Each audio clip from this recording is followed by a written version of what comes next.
안녕하세요. 축구밖에 모르는 남자 축구금수저 축수저입니다. 크리스탈 팰리스가 맨체스터 시티를 꺾고 FA컵 우승을 차지했습니다. 이번 경기는 상대적으로 체급이 높은 맨시티가 공격으로 밀고 크리스탈 팰리스는 라인을 내리고 수비에 먼저 집중하면서 역습을 노린 경기였는데요. 과연 크리스탈 팰리스는 선수비 후역습 전술로 어떻게 우승을 차지했는지 전술을 보도록 하겠습니다.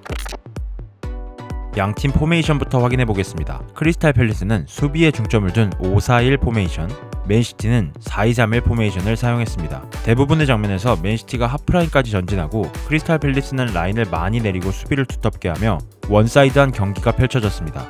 이때 맨시티의 왼쪽 풀백인 오라일리가 안쪽으로 좁혀 인버티드 풀백 역할을 수행하며 3-5-2 대형으로 공격 전개를 이어나갔죠. 맨시티가 준비한 팰리스 파해법은 결국 측면이었습니다. 전반 초반 맨시티는 양 윙어에게 볼이 가면 하프 스페이스를 공략하기보다는 미드필더들이 뒤로 빠지며 윙어들의 볼을 받고자 했습니다.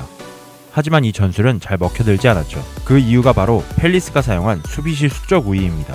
팰리스는 수비시 측면 구역에서 완벽한 수적 우위를 점하기 위해 스토퍼까지 전진 수비를 시키며 맨시티 공격에 대응했습니다. 더브라이너가 뒤로 빠져서 볼을 받으려고 하면 게이가 전진하여 이를 저지하고자 했죠. 이처럼 사비뉴가 볼을 받을 때 미첼이 수비해주고 하프 스페이스를 공략하는 선수가 없고 전방에 2명의 공격수만 있다면 남는 스토퍼가 전진하여 미드필더에게 편하게 볼이 가지 못하도록 만듭니다. 만약 맨시티의 우측 풀백인 아칸지가 하프 스페이스를 공략하기 위해 침투해도 마찬가지입니다. 이미 침투 움직임이 보이자마자 좌측 스토퍼인 게이가 하프 스페이스로 달려갑니다. 결국 게이에 의해 볼을 빼앗기는 장면이죠. 이처럼 팰리스는 측면 구역에서의 수적 우위를 통해 맨시티가 효과적인 공격을 가져갈 수 없도록 유도합니다. 그렇다면 만약 팰리스가 숫자 싸움에서 완벽한 압도를 하지 못한다면 어떻게 될까요? 전반 답답했던 시티의 공격이었지만 측면 구역에서 숫자 싸움이 비등했던 순간들이 존재합니다.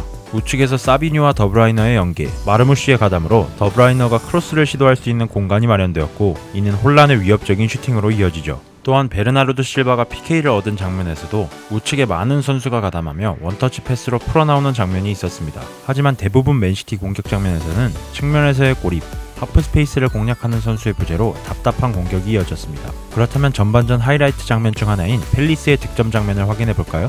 오늘 팰리스의 컨셉은 확실했습니다. 간단히 말해 선수비 후역습, 라인을 내리고 수비를 단단하게 쌓은 후 수비를 해내고 센터백에서 마테타로 이어지는 롱킥을 통해 경합에서 승리하고 역습을 이어간다는 전략이었죠. 그리고 이때 핵심이 되는 선수가 무뇨스인데 역습 상황 누구보다 빠르게 측면 공격에 가담하여 역습 숫자를 늘려주는 역할을 합니다. 실제로 득점 장면에서도 어시스트를 해냈죠. 하지만 시티는 이번 경기 제대로 된 수비형 미드필더가 존재하지 않았고 마테타와의 경합 후 루즈볼 상황에서의 대처가 제대로 되지 않으면서 팰리스의 역습에 고전하고 실점까지 허용합니다. 실제로 마테타의 경합 이후 카마다에게 흐른 볼에 더브라이너와 베르나르도 실바의 시선이 모두 그쪽으로 쏠렸고 마테타, 무뇨스로 연결되는 역습이 진행되며 실점하고 맙니다. 설상가상으로 맨시티는 베르나르도 실바가 얻어낸 PK를 마르무시가 실축하며 동점골 기회를 놓치죠.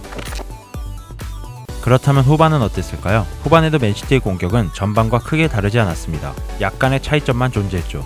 가장 크게 느꼈던 점은 더브라이너의 전진입니다. 이번 경기 더브라이너가 아무리 부진했다고 해도 맨시티의 위협적인 공격에는 모두 더브라이너가 관여되어 있었고 후반에는 볼을 달고 전진하기 시작합니다. 이 전진은 수비수 한 명이 끌려 나오게 하고 전진한 선수들에게 기회를 창출하죠. 실제로 이 장면에서도 더브라이너가 볼을 달고 직접 전진하여 와튼과 마테타를 벗겨내자 다급해진 리차즈가 끌려 나오고 오라일리가 노마크 찬스를 맞습니다. 더브라이너의 예리한 패스는 오라일리에게 정확히 연결되었지만 아쉬운 마무리로 득점에는 실패하죠.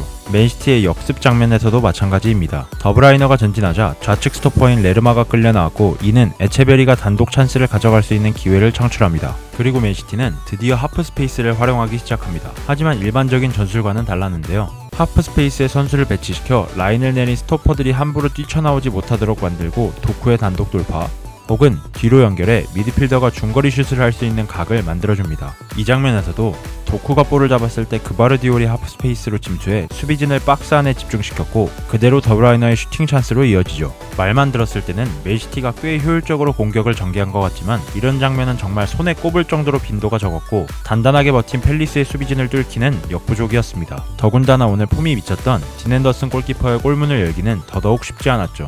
이번 FA컵 우승으로 크리스탈 팰리스는 1905년 창단 후 메이저 대회 첫 우승을 차지함과 동시에 다음 시즌 창단 첫 유럽 대항전인 유로파리그에 진출하는 겹경사를 맞게 되었습니다. 하지만 맨시티는 커뮤니티 실드를 제외하고 무관에 그치면서 2016-17 시즌 이후 8년 만에 무관 시즌을 맞이하게 되었습니다. 맨시티는 아직 챔피언스리그 진출권 경쟁이 남아있죠. 빌라의 폼이 수직 상승 중인 지금 주중 본머스의 도전을 받아내고 챔피언스리그 진출권을 수성할 수 있을까요? 시청해주셔서 감사합니다.